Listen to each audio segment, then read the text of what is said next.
This is the Rugby Odds, where an unlikely pundit panel of a wordsmith, a WWE legend, a rugby star, and a supermodel scour the globe, seeking best bets and bad behavior. Are you not entertained?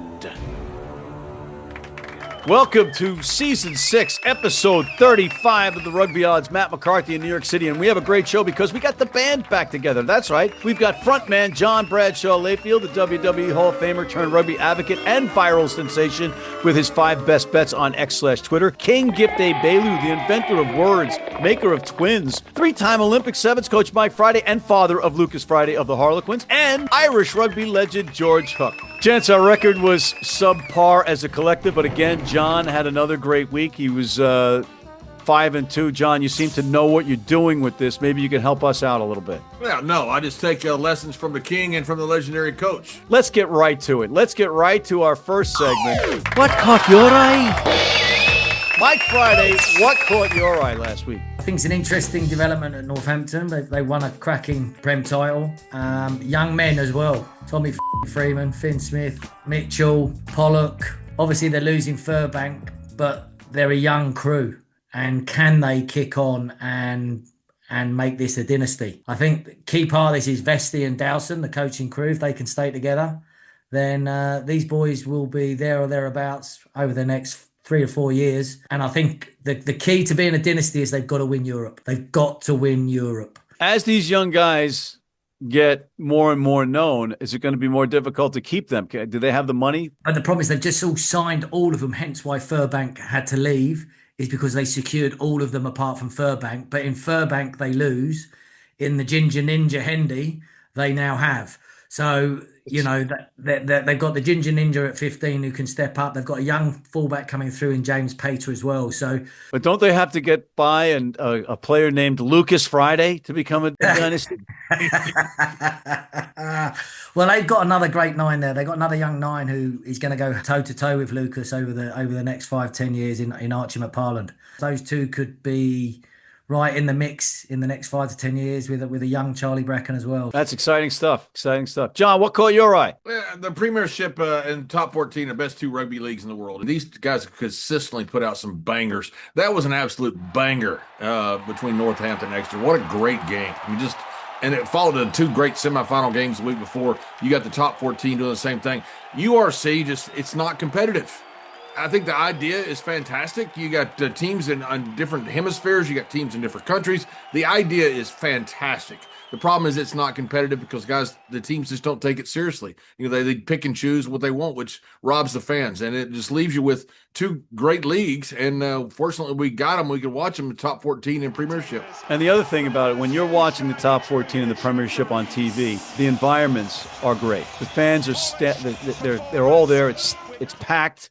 Whereas you watch some of the URC matches and you watch some of the South African teams against like the Lions versus the Ospreys in an enormous stadium and it looks empty on TV. They got to get that intimacy. You know, the South Africans, they put a lot of fans in the stadiums when they want to, and they have incredible atmosphere when they want to. It's just they don't, like the King says all the time, they don't want to all the time. That's the best rugby nation in the world, and it's not that close. I mean, these guys are awesome. You got England, you got New Zealand, but that right now is the premier nation in the world. When they want to play, when they want to put on an event, South Africans do it fantastically. They wanted to play this week in the form of the Springboks. They laid it to the Barbarians 80-31 down in South Africa. The Springboks look like they're taking things seriously. Gift, what caught your eye? I mean, obviously, this was finals weekend, and I think exactly to Champ's point, this was the tale of 2 sides, right? You have with the URC, what I call chaotic good, chaotic bad. URC was chaotic awful. Bulls literally make no sense how bad they played. Like even when, as you had mentioned before, when you look at that Dublin stadium, it wasn't even full. There was a lot of people, but there was about 40K seats across the point. It was three quarters full. It wasn't, your King's right, it wasn't full.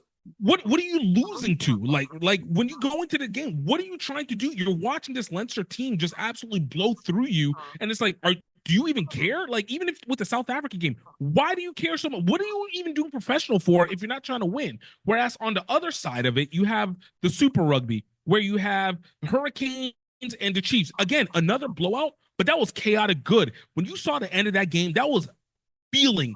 That game felt full. It felt alive, as dynamic as the Hurricanes were, and they crushed the Chiefs.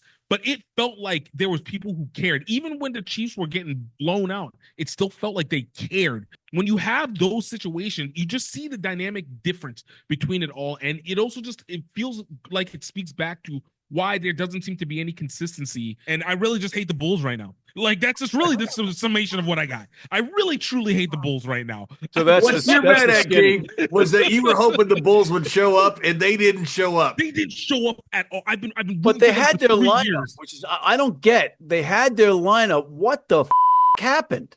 I don't know what they want. That's why I don't go back again. What do you want? What does anybody want? I thought you play professional sports to win a championship and get paid. But it seems like South Africa decides to get paid, sort of, and to be able to win a championship in the country, but not really anyone that anybody cares about. Just kind of like, hey, I can just beat the Lions and maybe the Stormers, of which the Bulls don't even do that either. Like, what do I need to do anything else for? Well, they beat some people to get there, Gift. I mean, they did win to get. They didn't win anything. They won nothing. The whole season is for smut. It means nothing. Zero. God. Fair enough. I was in Chicago for the MLR final, and it was an unbelievable weekend until the game started, because it was beautiful weather on Saturday, great event night on Saturday night, live show. It was all spectacular on the lake, beautiful stage. And then up until like 2 p.m. on Sunday afternoon, it was fine, beautiful. And then raindrops started coming down. By the time the game kicked off, I didn't know if the stadium was going to float away. Mother Nature can be so cruel, but the crowd was very into it. They were very loud. They were rowdy. They had a few beers, so they were okay. Let's go on to our next segment, Player of the Week. And the nominees are the Ginger Ninja, George Hendy. Northampton's wing had 2 tries, 45 meters, kept the Chiefs on their heels with the rest of his backline, and was noticed by Mike Friday, which means a lot. Cheslin Kolbe made his return from Japan Rugby League 1 to the Springboks by kicking 9 conversions. 9 to go along with a try and just a dynamic game. And Ruben, show me the love. The Canes number 10 had 2 tries, 6 conversions, a penalty goal, a try assist in 80 blistering minutes in the scalping of the Chiefs, 60-5. Mike, who is your player of the week? Man, you can't look past Ruben, show me the love. Yeah. Like, I mean, they rinsed the Chiefs, and this kid was at the middle of it all. And I thought the Chiefs were resilient and robust and would be up for the challenge. But the Canes as a team blew them away. And this is the kid that was at the center of everything. So you've got to give it to we got to show him the love. Got to show him the love. John. Give me Hendy, just because you can't say his name, Matt. People aren't going to know that I couldn't say the name because it's not going to make the edit. Gift. Give credit to George Hendy. Him and Northampton absolutely did their work. But, hey, if you want to talk about a Chiefs killer, it's all about Ruben, show me love. That man made cuts that made the Chiefs look stupid. Like, they made cuts on it where he just cut inside, shot it up, just making people look stupid. Give it up.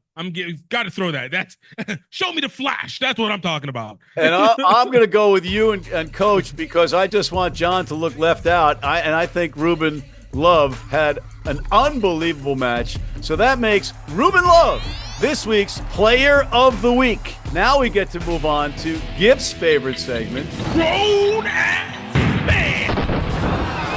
And the nominees are Jack Conan came in the 6th minute for an injured Kalen Doris, the captain. That had Leinster fans worrying sick, but he played an inspired 74 minutes with 16 carries, a try, 44 meters gained, 16 tackles in the stampeding of Gift's Bulls. Billy Bunapola, Montpellier's number 8, is looking to hoist his 2nd round of hardware in a month. Had a solid game versus Stade Francais with 12 carries, had 12 tackles, and is included here because he's a man crush of John Layfield and Mike Friday. And Jack Willis, the number 8 of Toulouse, had 18 carries for a match-leading 107 meters. As a number 8, he added a try, 2 line breaks, and he only had 4 tackles because Toulouse had the ball the entire game. Mike, who is your grown-ass man? Well, by the definition of grown-ass man, you've got to have a tough performance or opposition or game. The Bulls didn't rock up, so Conan had 74 minutes of doing what the he wanted. Oh, that is Jack Willis was such playing for Toulouse, and literally he was just ball in hand attacking. Whereas Benny Vanapola, they were in a war against Stad. How many minutes did Billy Vunipola He play? did 64, 68, so probably 63 minutes. 63 minutes. That's all he had to. 15 more than he normally does. I mean, it was a different type of game to the Toulouse one, but he was at the forefront of everything. If he doesn't play that game, they don't win that game. End of. What I like here is that you're simultaneously insulting the Irish and the South Africans at the same You're time. welcome. Yeah, thank you, thank you, Mike. Thank you. Gift. I don't like the French rugby, and I will always be willing to shade them. But if I'm going to shade them, I got to give credit where credit is due, and I got to give it where Billy did it as well, too, because Billy absolutely was crushing it. Absolutely crushing it. Give it to him. Give it to him. John. It's the battle of the asses. Matt is a jackass. Billy Vunipola is a badass.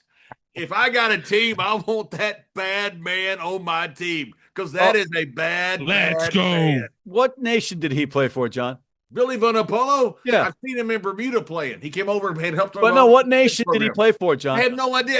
He played for Samoa. He's a Polynesian, so he played No, he played for England, but you don't break their balls about him and his brother playing for them, do you? Because he was born here. He didn't just over here like James Lowe. Yeah, You no. freaking moron. He was born in England, you dumbass. The English coaches went down there, took the mother and the kid. Ah. Come on. God. I love Benny Polo. He's a bad dude. He is a bad. All right, I man. still have my weighted vote here, okay? Well, you're 3-0 down.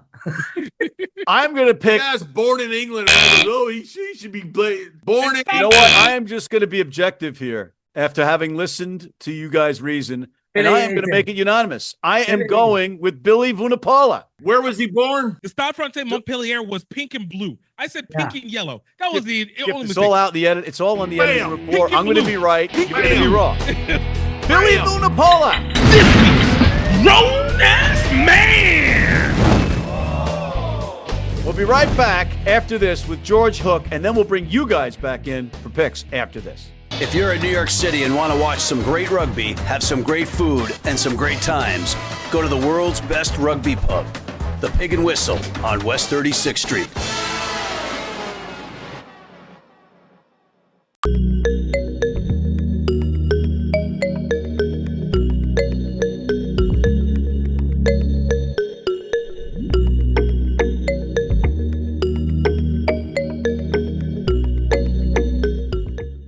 And we are back. And once again, we have the pleasure of welcoming in Mr. George Hook, calling in from Dublin. George, thanks for joining us. How are you? Good, and happily, there's a short break in the rugby season before the Nations Cup starts. It's now 12 months of the year. There's no ending to it. Let's talk about it. Let's use it, and let's get right to your recurring segment. Headlines with Hook. The headline, Leinster's win. What does it mean for the World Cup and the URC? Well, the first thing it means, and very importantly, is before the final against the Bulls, Coach Leo Cullen told the IRFU he was resigning next year. So he's given them a year's notice to find a replacement. Now, also, Niembar said... Hold on a sec. Hold on. So let me understand this, George. I go to my boss. I'm having a crappy year at work. I go to my boss and say, hey, boss, I'm going to resign next year. So I just bought myself another year employment. Yeah, but you Americans don't really do contracts. As the great Vince Lombardi once said at the Green Bay Packers, all the coaches are fired. They just haven't written the date in yet on their contract. So the Americans don't have much sort of I don't want to insult you or anything, but you're not great on keeping your word and stuff like that. We're liars. Now, Cullen has delivered 13 finals in 11 seasons. Also, when he goes in a year's time, after 12 years at the helm, there are very few coaches in the modern game have survived 12 years. Raises the interesting question, who takes over. So contract ending over in France in the shape of Ronan O'Gara. So will we, won't we? I don't know. But you asked the question in your headlines, what's it mean? That's the first thing. Then we're seeing a situation where Leinster present more players for Ireland and the Lions than anybody else. Ergo, they have to pay more money for their centrally contracted players.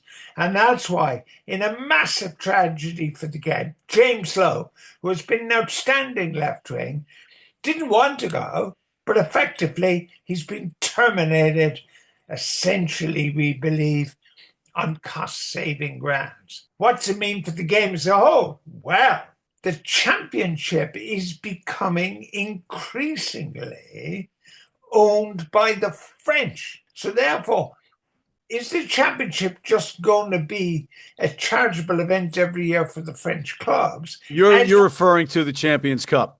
Yeah, Yeah. as we've seen. Yeah. I mean, Leinster were blown away by Bordeaux.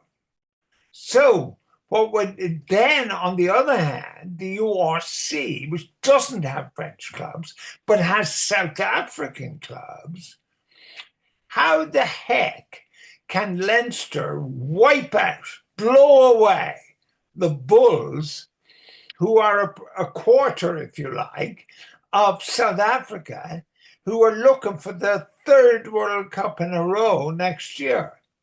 So where's the connection between South African provincial rugby and South African rugby? Because there doesn't seem to be a connection. So your question is incredibly well timed. Thank you. Thank you. The prescience of your question is astonishing. Elementary, my dear Watson, as a famous detective might once have said. Now, the point here is... How did you know my middle name was Watson? So here's the point. Well, what does it mean for South Africa? Does this mean that South Africa, because after all, the provinces are the feeders for the Springboks, are they on decline?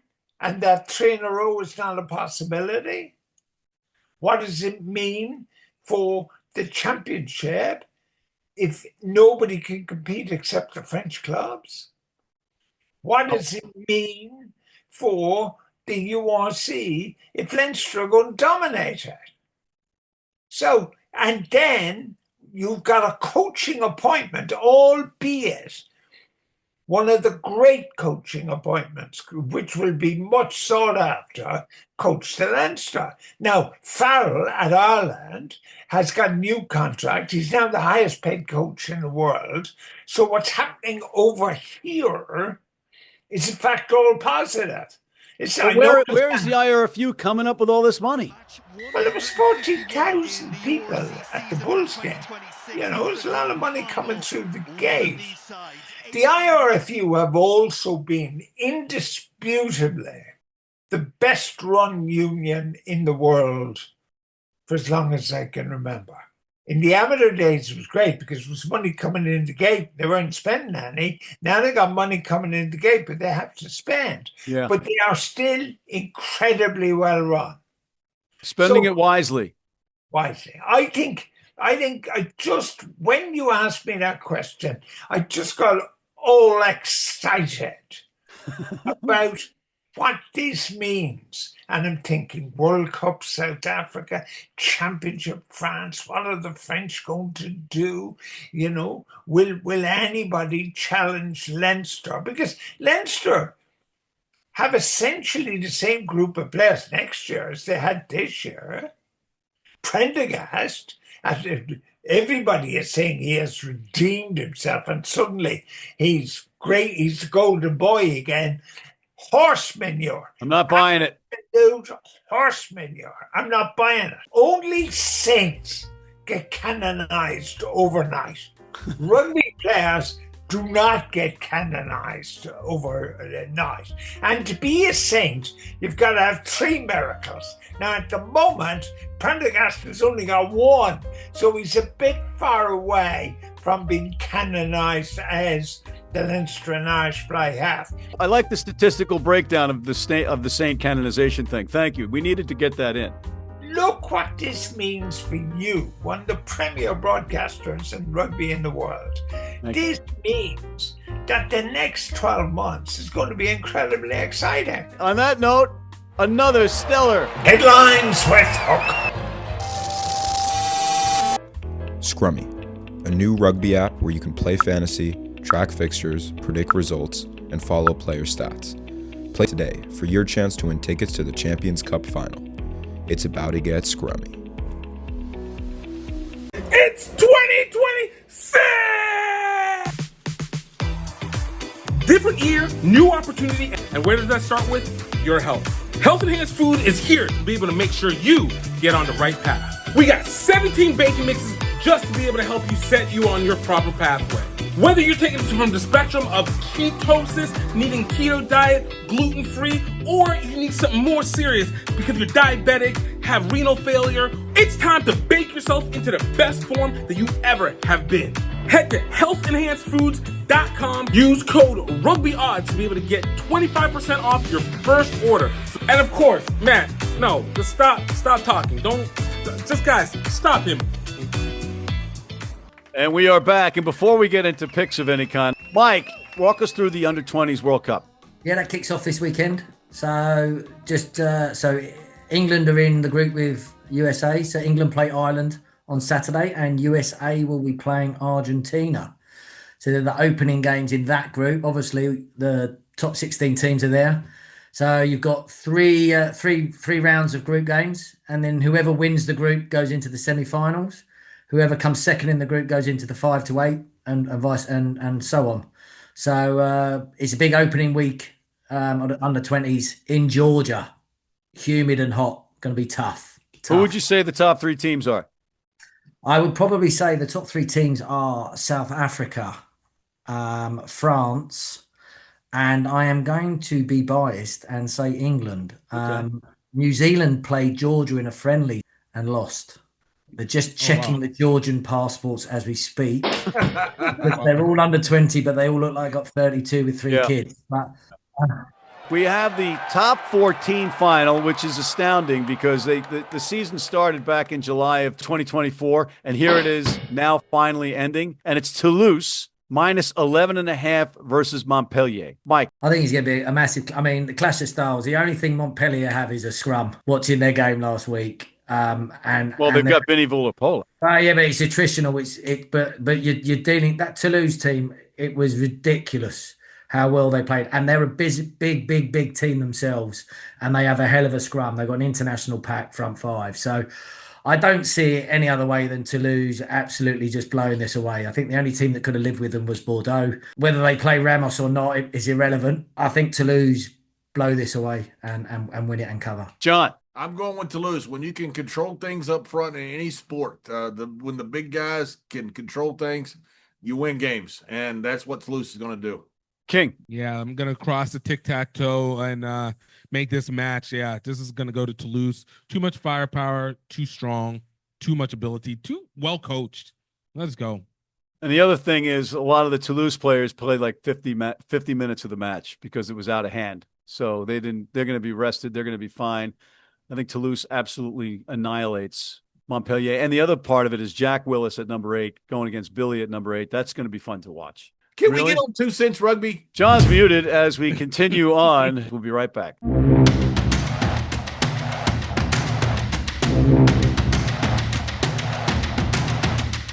You need your cleats? You need them tomorrow? If you order today by 3 p.m. New York time or noon LA time, they can have them to you tomorrow. Young, old, male, female, if you're playing on turf, if you're playing on grass, if you're playing in the rain, you're playing in the heat, they've got you covered. RugbyNow.com. Go there now.